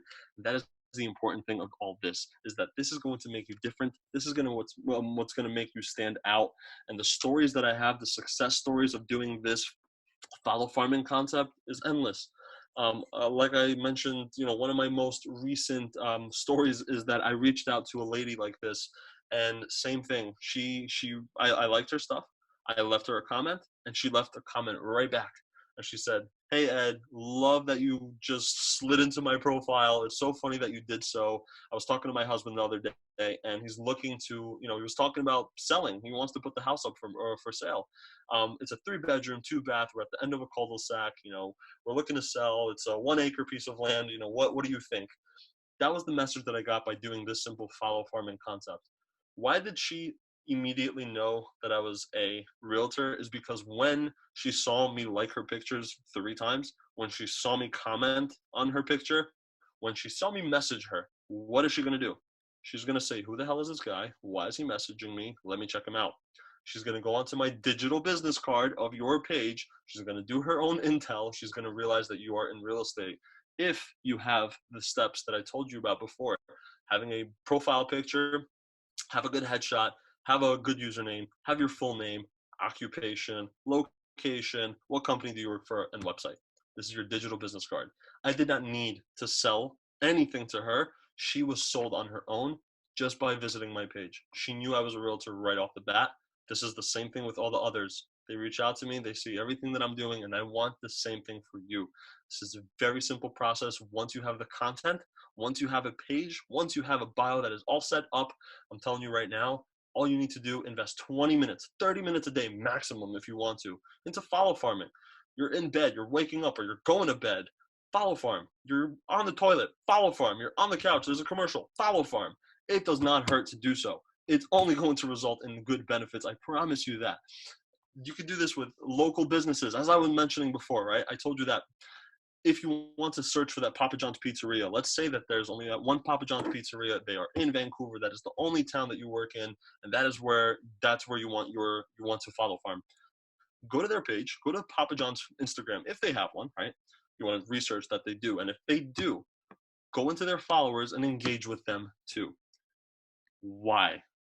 The reason is because those 500 followers are most likely no residents outside of Vancouver. They are all family members. They are employees, colleagues, friends, supporters, and people that probably go to that pizzeria every single day, every week. Those are people that are around the area, people that are your potential leads. So engage with those 500 followers that Papa John's has, because they're the only pizzeria that is in town, in the world, and you know that their followers are around local. So engage with them. This is the follow farming process. We got some chats. Let me check it out. What company would you recommend for a digital business card? Well, that's the thing. That's the thing, Steve, is that your Instagram is your digital business card. That's what I mean. There's no company or anything of that sort. Your Instagram this is how you should perceive your Instagram or your social media in general. It is your business card, right? Are you concerned that the demographic of IG and us liking photos might come across as stalking? Great question. And no, not really. If you're at a networking event and you randomly pop into someone, they're ordering the same drink as you, and you're going to say, oh, hey, you know, I just got the same thing. Or maybe not. How is that drink? You start a conversation. Networking. This is networking. This is simple as that. We're people to people business. We should be engaging with random people we don't know. This is, after all, how we get new business. And if you don't do it, then, then that's a little concerning for your business. You need to be engaging with new people at all times. If you ever get a message saying, why did you call me? Or why did you message me? I don't know you. Then by all means, do not engage furthermore. Stop right there. But I have never gotten that in my life of networking with people online. I never got that. So what else? Have to leave. Thanks for sharing this content. Absolutely, Mike. No problem. Thanks for all the information. Lots to take in. Definitely lots to take in. Absolutely. I'm definitely aware, but all stuff that is going to help you, I promise. Awesome. So we have people signing off. So I'm aware that I went a little overboard, but I want to make sure that we're getting all the content that we need. So again, to leave it off right with the tools that I use. Canva app. It's a website. It's free. If you choose to pay for it, by all means, that is up to you. You get more premium access and all this fancy stuff. I bought it. Very helpful for me. Definitely will be helpful for you. Video Shop is where I do all my video editing. If you don't know how to edit videos, this is a very easy software and app that you can use. It should be on Android and iPhone. If it's not, then I think it should be. It should be on Android as well. I use it on my iPhone. Third one, Unsplash. This is where you get pictures. This is where you get pictures that you can do for advertising, marketing, whatever it might be, all free stuff. Fourth one was PicsArt. PicsArt is where I edit my pictures. You can get really creative with it. If you see this picture of me on the right, it's cut out. I cut it out exactly so I can put it on this yellow background. So let's say you have a house and you want to do the same thing as a PNG is what it's called, right? Where it's backgroundless, you have no background. I used PicsArt. Very easy thing. You can play around with it. And last one is Pixaloop, just another effective app that you can play with. It's fun, easy to use, and just another part to it. This is where I want you to ask me any questions if you have any. And again, I know we're running a little over time. So if you have any personal questions, feel free to reach out to me at Ed Stulak, always on there. Feel free to reach out. Let me know whatever it might be. I'm here to help. Jim, you said, I just posted a beautiful picture of tulips with a link of drone tour of a tulip farm. Cost me $15 for 2 days yesterday, and so far I have 1,700 views, 130 likes, and a number of comments. Working really well. Wondering if there's something specific I can do to capitalize. Jim, my question for you is, how did you go about paying for that? Is this a Facebook advertisement, or a very specific question for you? Is this a Facebook advertisement, or was this a Boost Now button? Was it Facebook advertisement, or was this a Boost Now button? Where do you get music for your videos? So where do I get music? Usually I go on YouTube and I type in non-copyright. I'll show you, ready? Non-copyright music. That's what I type in onto YouTube. And I will find tons of tons of music that is free. Hip hop, you'll get jazz, you'll get rock, you'll get whatever kind of genre you're looking for. I like to go a little bit with hip hop when I do like educational videos. I like to keep the audience and the viewers on their feet and their toes. So I like to, kind of keep them entertained with my stuff. And usually hip hop does the trick. But you type in music non-copyright, you type in the genre, and then you go at it. So whatever it might be, that's kind of where I go. And then if I do it on my phone, I just simply screen record the song, and then I put it into my videos. I have a very, how can I say nicely, ass backwards kind of system where I don't actually download music, or I don't per se buy it. If I'm going to do a listing video per se, I'm going to go onto YouTube, non-copyright music. I'll choose the type of, music that fits the listing video. So for example, the other one with Tyler Whitman, he did a very, up to speed, up to beat kind of thing, because it was a fun, entertaining kind of bouncy video. So that's the one he chose. All depends on what kind of listing video you chose. Jim, you did Boost Now button. So let me explain this real quick. I'm no Facebook advertising expert, but one thing that I do know, what I've learned from the past companies that I've worked with, I learned that doing the Boost Now button does not help the right way. Doing a Boost Now button is almost donating money to Facebook. That's pretty much what you're doing. And it's very sad to hear, I know, because I've done it. Other people have done it like yourself. We get engagement, we'll get a lot of likes and views, but not from the right people. So you spent, let's say $15, $50, $100. I know people that spend thousands of dollars on Boost Now button because they think it's so easy.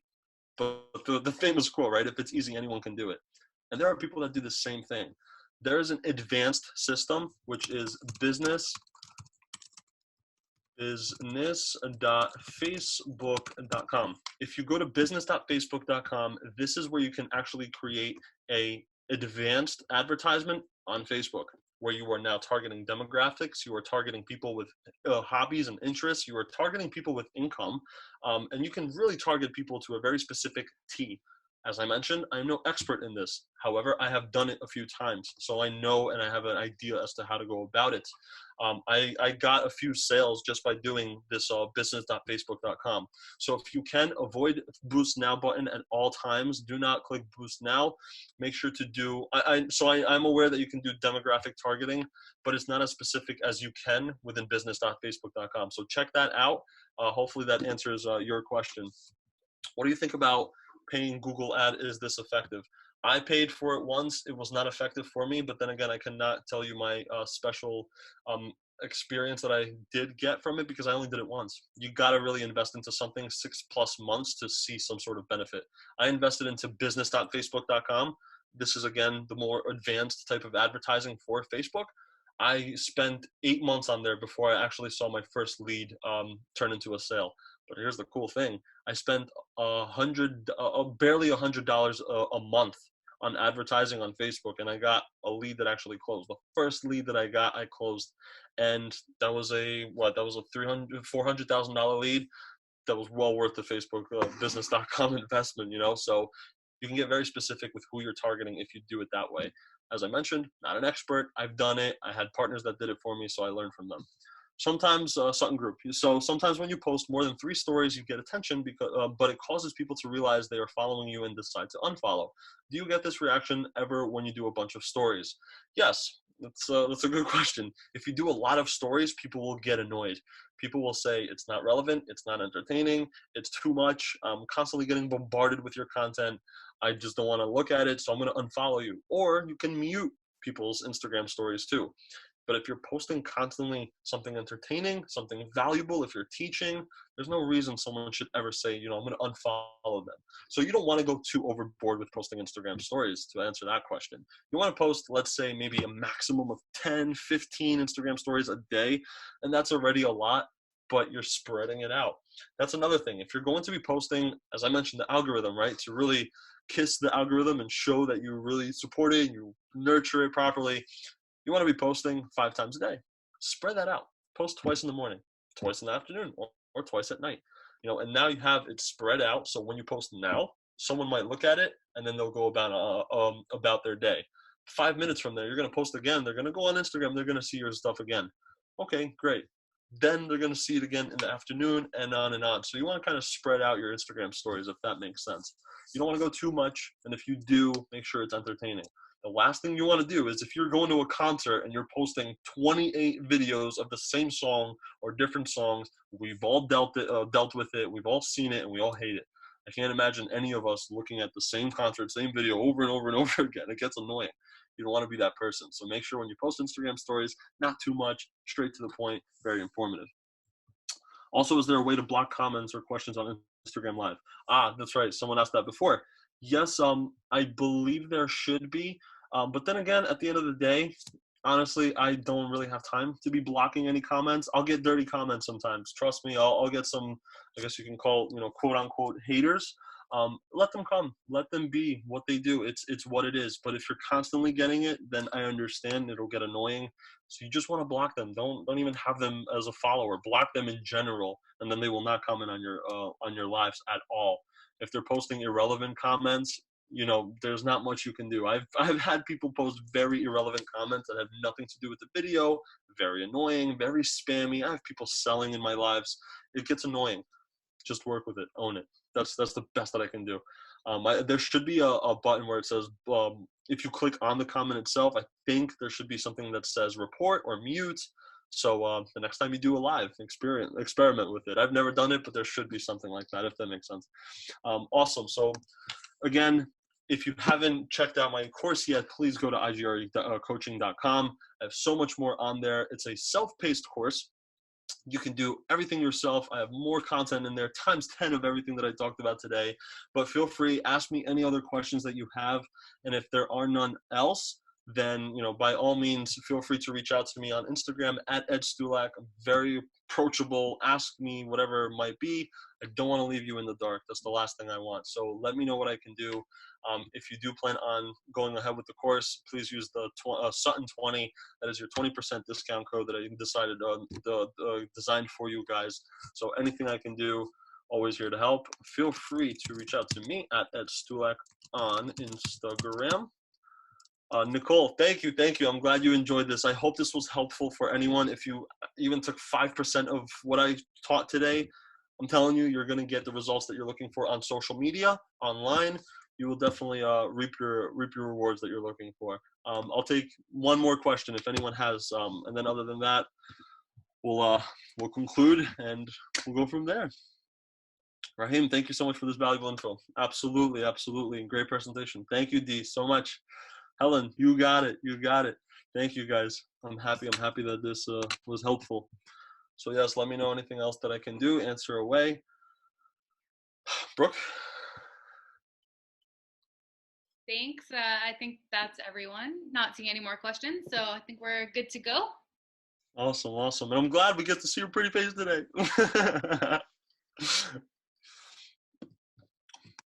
Cool. Good. So yeah, Brenda, no problem. Any other questions, reach out to me on Instagram. And I think we'll call it a day. Awesome. Thanks, Ed. Absolutely. All right, guys, signing off. I'll see you on Instagram, and we'll go from there. Enjoy your day, everyone. Stay safe. Stay in touch. And we'll chat soon.